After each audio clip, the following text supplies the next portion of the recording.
Since 2011, the plague that ruins the beauty of the Caribbean Ocean in the summer and now into the autumn has been increasing in millions and millions of tons of Sargassum seaweed every month.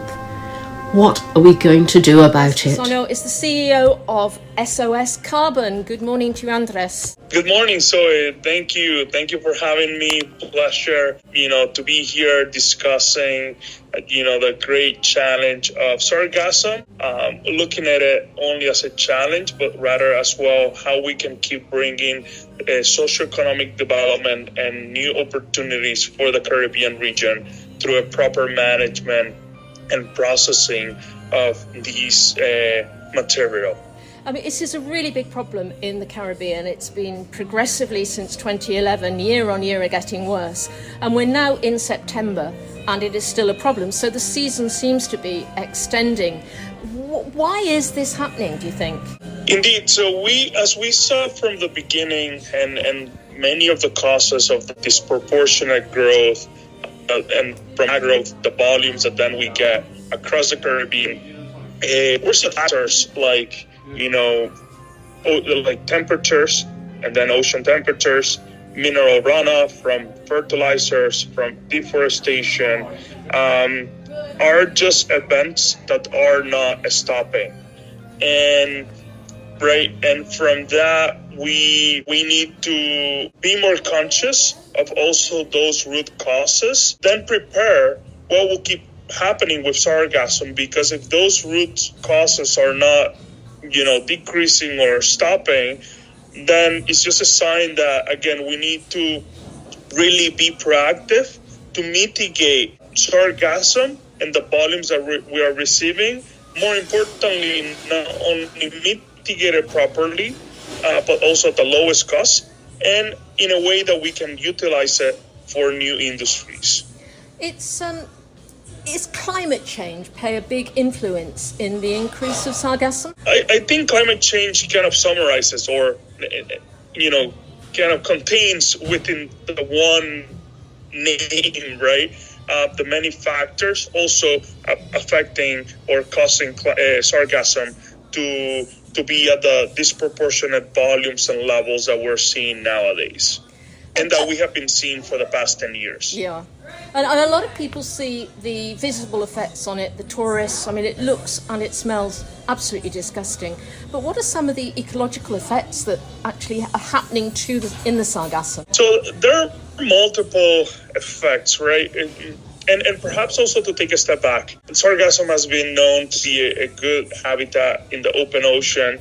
And, when we're talking about a sargassum crisis, we're not obviously, just not referring to those ecosystems, but rather, the unprecedented that make land affect the ecosystems around those areas, because with such unprecedented volumes, and now we go to the point of your question, the other ecosystems cannot thrive because they get, the oxygen taken away, they get sunlight taken away by these great volumes of sargassum in the surface and in the shorelines.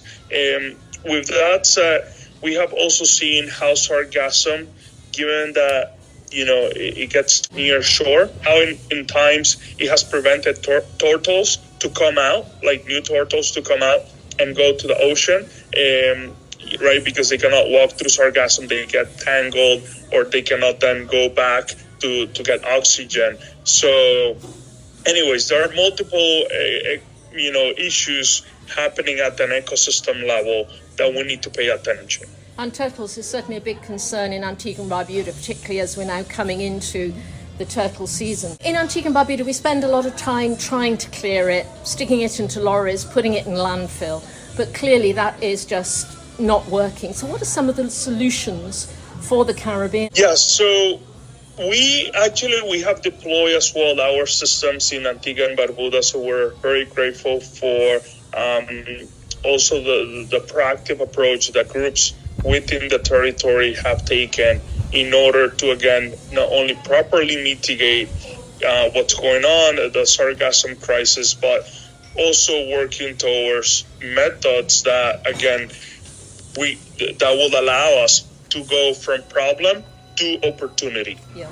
With that said, in terms of how to deal with sargassum and some of the things some of the bad practices that we have seen include taking it out, removing it with heavy machinery once it makes landfall, right? We have seen that that hasn't been successful because you only get so much of sargassum over the sand.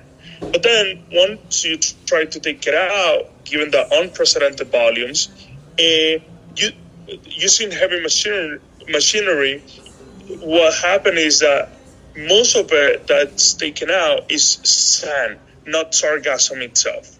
And then imagine sargassum keep washing on. We're just digging more and more into the precious sand that we have there on those beach lines, right, coastlines, that we actually need to preserve for the many reasons that it brings to that ecosystem. So with that said, we need to be conscious of those practices and rather focus on collecting it in the ocean before it is so hard to manage in the shore, and in a way that it's also more cost effective to take it out and then have a reliable raw material. Now, as we have the new technology that can actually predict where the flow is going, so you're saying that this would be a way to actually stop it from coming to shore in the first place? Yes, there are ways to stop it coming to shore, not only from a planning perspective in terms of like near shore collection, but then also moving further out so that we can make systems even more efficient. Ultimately, we do think that by knowing the sargassum that will be making landfall, we should plan for harvesting it in the ocean. The way we have done so, and also in the technology we have deployed in Antigua, is utilizing artisanal fishermen vessels with a hardware that we retrofit to transform these vessels in high-capacity harvesters. Why we took this approach? We utilize available infrastructure in the Caribbean. That way we can maximize the resources that we need and that we have. We already have like a very economical method of collecting the seaweed while in the ocean. And the second main reason is because we can, through that way, we integrate the local communities, the fishermen, who not only are affected by the same problem and many other climate change related problems, but also we give them formal employment and incentive to be part of this environmental sanitation, and thus also bring to them socioeconomic development. So how big a footprint do you have in Antigua and Barbuda at the moment? So obviously, as you can also imagine through that question, we wish to play an even bigger role. We have been playing a role working with one of the tourism sectors in the east part of the island. That because of their location have suffered perhaps even the most out of any other group. We have 4 systems already deployed, and we wish to increase that capacity, again, as win-wins for everyone, not only the tourism sector, but mainly the fishermen that we get involved, mainly the ecosystems that we're protecting, and then the new industries that we can develop from a reliable, clean feedstock coming from the seaweed. Now, one of the things, of course, with a small island developing state like Antigua is that we're very limited in resources, both financially and infrastructure-wise. But this is an economic way for an island like these. That's what we have validated. We have not only deployed in Antigua and Barbuda, but also Dominican Republic, and we will be soon in Mexico. And that has been also our priority through this technology, to be the most cost-effective, even reducing the cost of other alternatives when it's too late. What do I mean when it's too late? When we already have the seaweed stack up in our beaches, creating a bigger, problem.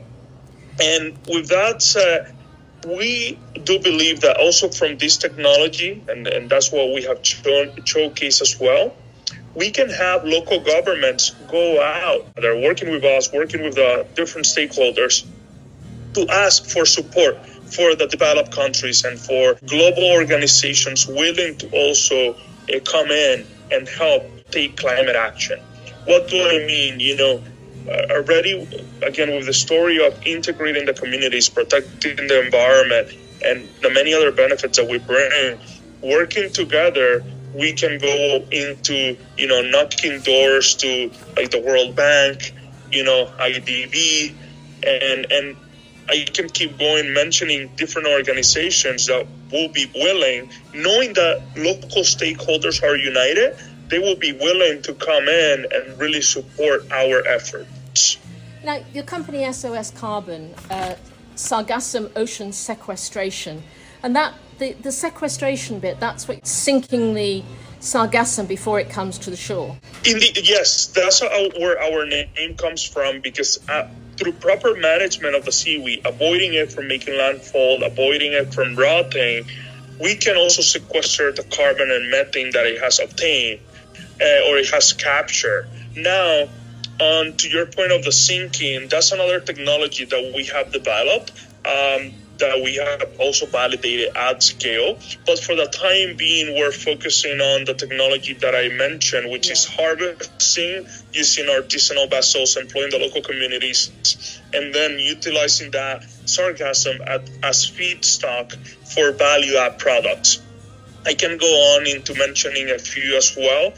For example, us directly, we're working on a biostimulant, sustainable agriculture, and we can bring many advantages like increase crop yield, reduce water consumption, make plants resilient also to climate change effects, among other benefits.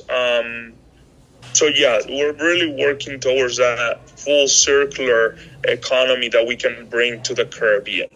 One of the problems in many of the islands, Antigua and Barbuda, is having a particularly bad time with drought and lack of water. To turn it into fertilizer, to turn it into these products, don't we need a lot of fresh water to get the salt out of it? Yes, that's a great point. We have developed a mechanism to that will not need chemicals to sort, the harmful components that sargassum has, and in a way that we can recycle that water so that we can take it when we have the product. It will also go directly into the crop, so that we don't have to throw it out in a way, right? So that we can utilize and maximize resources as much as possible. To your point. So, what is the next step for SOS Carbon, for Antigua and Barbuda, for the Caribbean to get on top of this problem? Indeed. So we're always looking forward to keep working, collaborating with, committed stakeholders in taking climate action in different levels, not only the affected ones like from the tourism sector.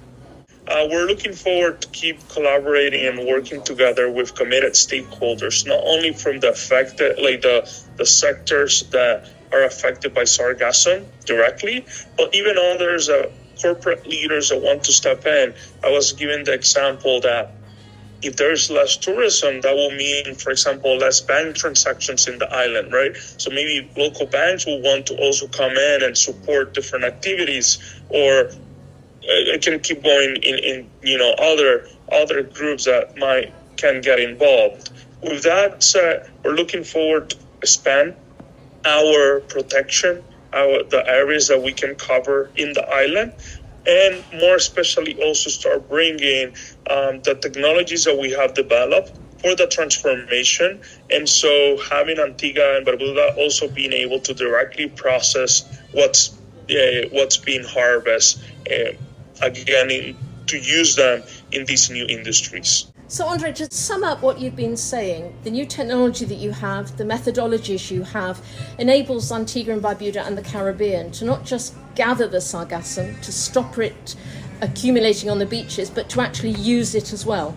Indeed, that's what we're working towards, and more importantly, so that you can use all the volume that is being collected, or even that makes landfall for that matter, right? Or that approaches near shore for that matter, right? Because really here, what we have been seeing is that we can have a very valuable resource for industries that are looking to avoid the use of chemical based products, like again, chemical fertilizers and other products like that. And we can bring, again, even greater socioeconomic development, not only by employing the local communities, the local fishermen in the harvesting activity, but also in these new processes and technologies that can be developed to utilize the seaweed as feedstock. Andres Bisono, thank you so much for talking to me this morning. I look forward to talking to you again and hearing more about SOS Carbon and working with the Caribbean and Antigua and Barbuda. Thank you. Thank you for having us. And thanks for, helping us propel not only the voice for climate action, but also showcasing what we are doing and how we can increase our efforts all over, the Antigua and Barbuda and the Caribbean. Thank you.